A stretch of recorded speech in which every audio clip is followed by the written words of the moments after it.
pause now and maybe see if there are 2 or 3 sort of quick questions from the audience sort of on some of these themes, and then we'll sort of come back to the panel.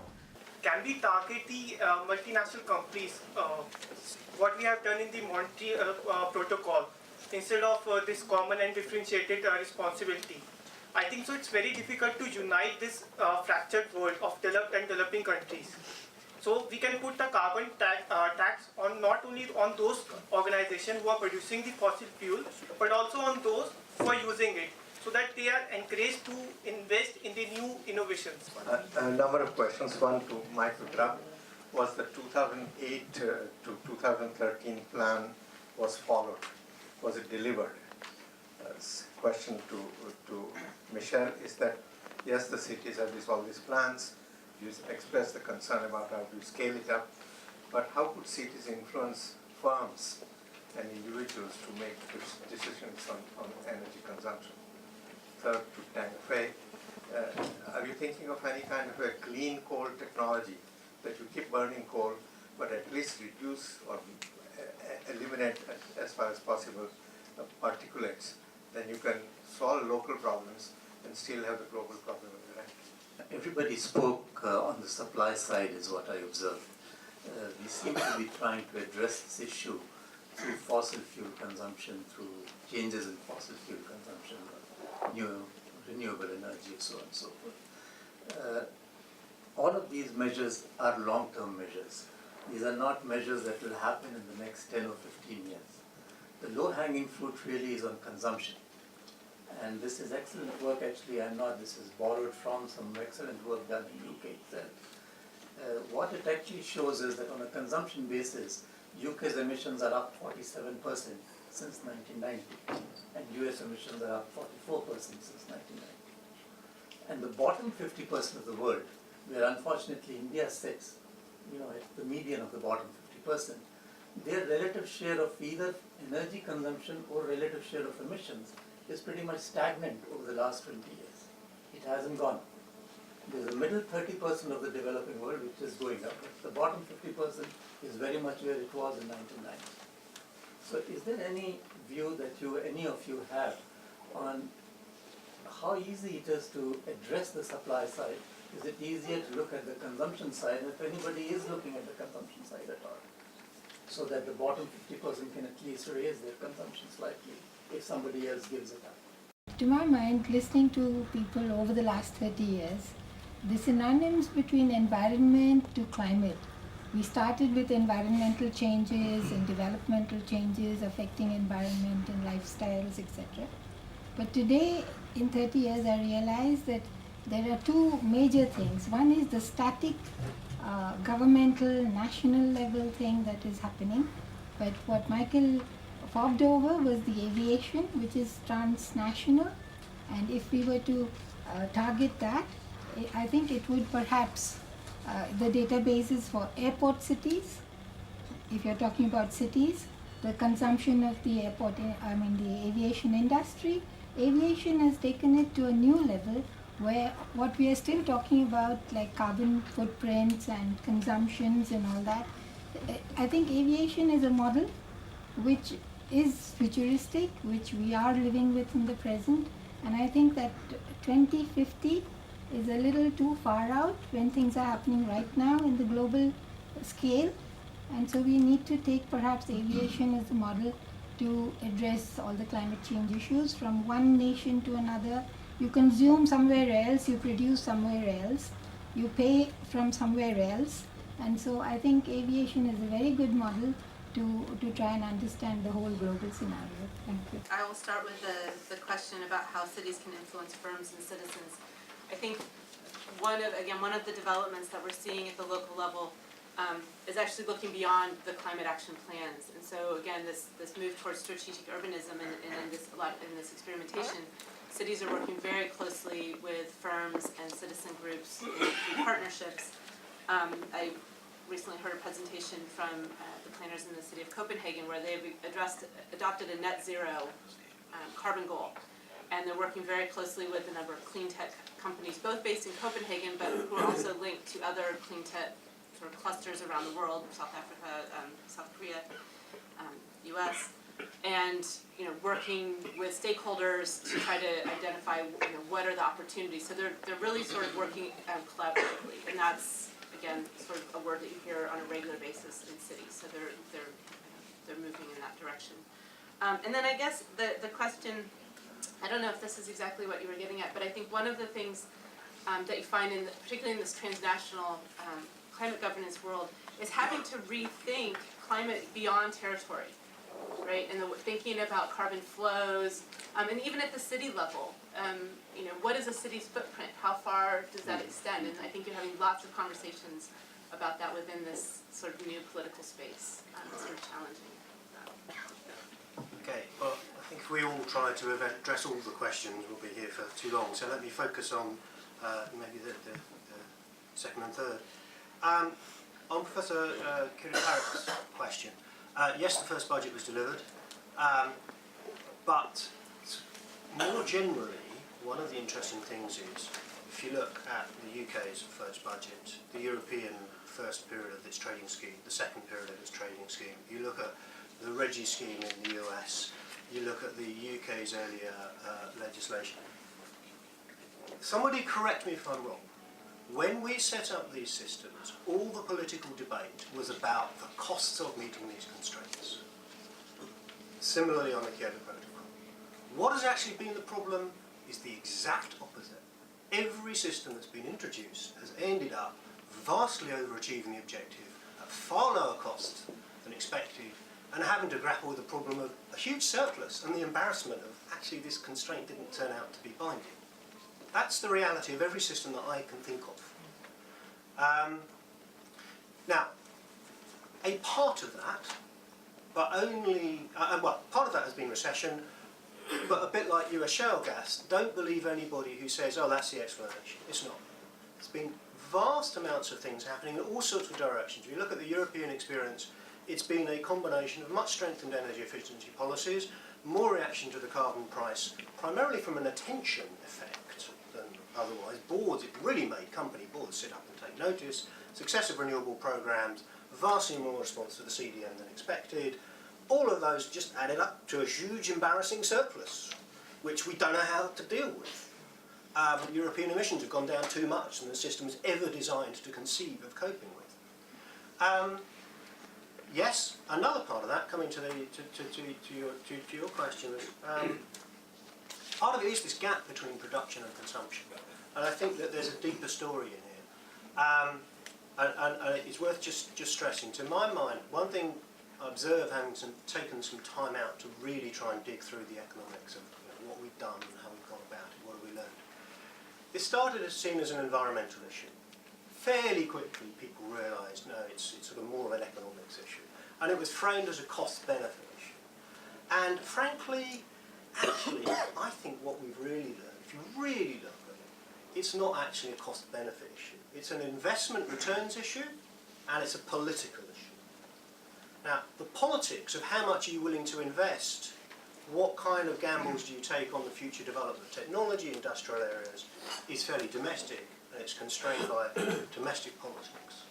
What constrains it more than anything else is producer interests. Think, what does Western Europe, California, and cities all have in common? They are all energy consumers, not producers. And you trace the politics of what's happened in the US Congress, everywhere. What's blocked things is producer interests of fossil fuels.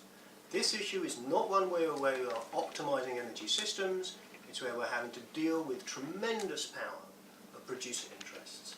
And in that sense, I would 100% agree with you, in the sense that I am actually sceptical about the politics of trying to construct a global agreement based upon production type constraints. I think if we can actually think more, where can we introduce more consumption into the design of instruments and corresponding politics, and if we have to, the alliance which will actually solve this problem is not going to be North versus South or anything like that. It's going to be importers versus producing countries, in my view. Thank you. Okay, I will also briefly address the second and third question. The second question regarding to the green coal technology. Yes, was in China that generally the coal company also drive policy towards this kind of direction, consider to use more IPCC power plant and also coal to gas technology that try to resolve these issues. But the problem is that may create more carbon dioxide emission if you not combine with the CCS technology. So, and also in the near term, it will be difficult to largely employ those kind of clean coal technology to really change the system. And so, as a short-term matters in the consumption center around Beijing, Shanghai, and Guangdong, that the government decided to cap the coal consumption in those areas because of most of particular matter came from the distributed coal combustion from the small-scale coal boilers and also other facilities. That is the reason. So the clean coal, there's consideration, but maybe not long-term strategy for China. And regarding to the third question, I also agree with the point that consumption should be one of the issues that we should focus on because of there is one paper I think that last year that was if you look at production-based emission of European Union and also US, they have achieved that peaking or maybe smoothly decreasing. But if you add those emission imported from other countries back, if you look at consumption-based emission, in fact, they're still increasing. So that also creates some debate within China that whether or not China really can achieve this peaking without shifting or without allocating our emission to other countries. So I think that is a really serious question that as a whole, I mean the whole world, if we would really want to achieve to reduce our emission, we should consider this consumption-based emission as a whole. Otherwise, maybe the fragmented policy will lead to some kinds of leakage and will weaken the effects of those policies. I'm gonna make an attempt at the first question because nobody responded. I think one of the key issues is Montreal is a good example. Somehow it's quite different from energy and its role in an economy. So in terms of approaches that would be useful for non-HFC kind of greenhouse gases, maybe it wouldn't be such an appropriate idea. And again, on tax on fossil fuel producers as well as the users of fossil fuels. My sense is that, for example, taxing off fossil fuels, a global tax on fossil fuels, could cut both ways because I believe it's the level of global technological maturity that determines choices that governments make in terms of investments into energy.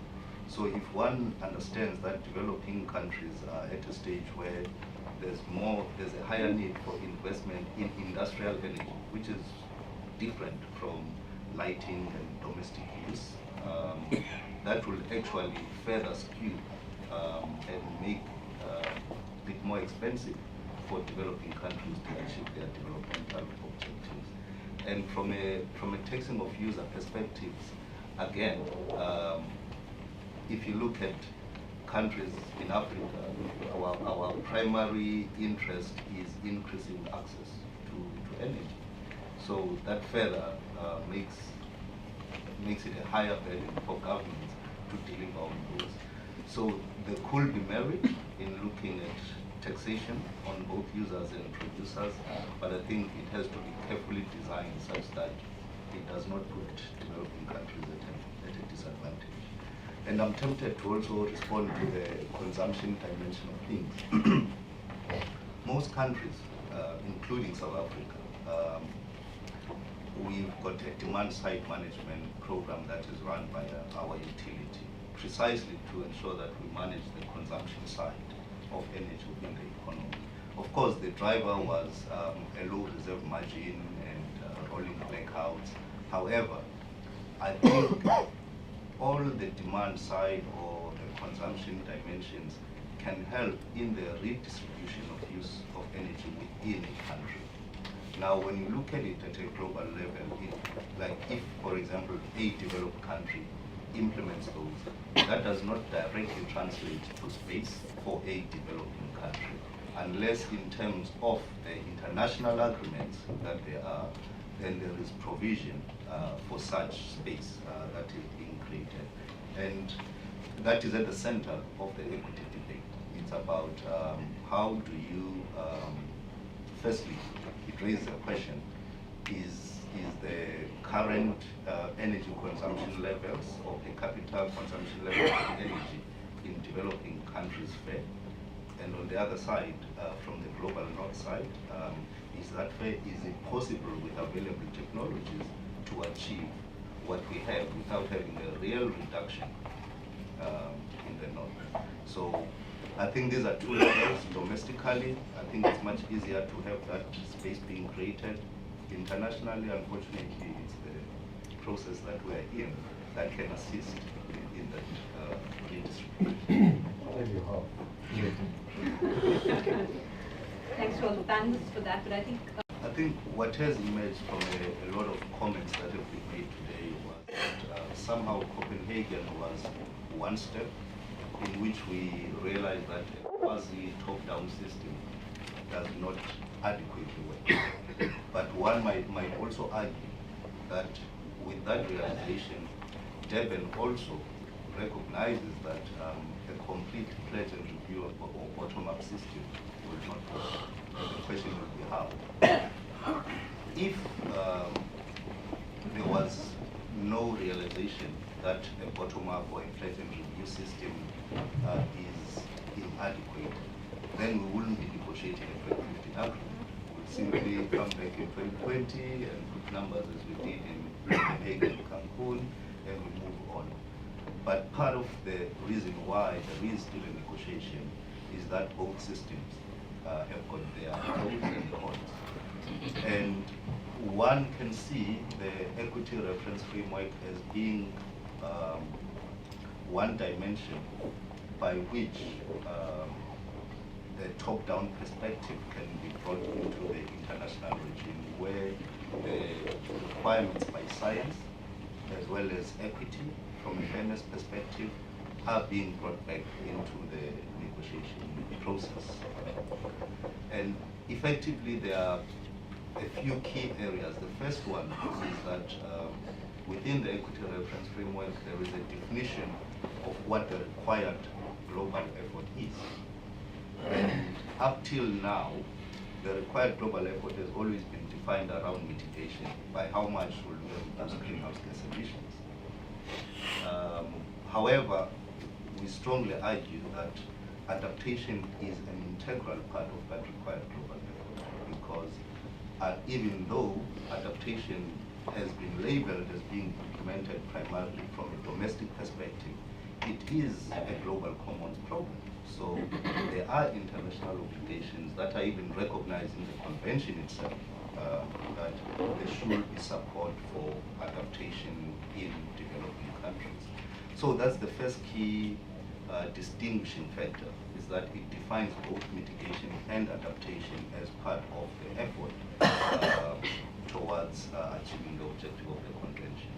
And one can go on and on in trying to rationalize how Article 2 of the convention actually defines adaptation as the primary driver of a climate response, because it is impact on food security, social and economic development, ability of ecosystems to adapt, that helps us to define what is dangerous anthropogenic interference. And I think we have an opportunity in the 2015 agreement of building on what has been agreed to, primarily in Cancun, where we agreed on 2 degrees Celsius, okay, that we should keep temperature increases below that. To me, that defines what, on the basis of prevailing political judgment, social judgment, as well as scientific input, that as the world we consider to be unacceptable change in climate. So it does make sense that we work from there and define what the required mitigation effort will be and what will be the associated adaptation costs and needs that are associated with that goal that we have. The second aspect of the proposal is on arriving at relative fair efforts, because it's not enough to define what the required effort is. The next important question is who should carry how much of that responsibility. And we propose that amongst a number of metrics and indicators that various parties, academics and civil society put forward, they can broadly be grouped into those that express the responsibility for the program, and with the understanding that historical responsibility also evolves with time. It's not static in nature. In 10 years' time, the historical responsibility of South Africa will be different from what it was 20 years ago, because history is only a day behind. And the other aspect is the current responsibility, current capability. There is a number of metrics that fall into that category, because it does make sense and it is fair that if you are capable of responding, you should.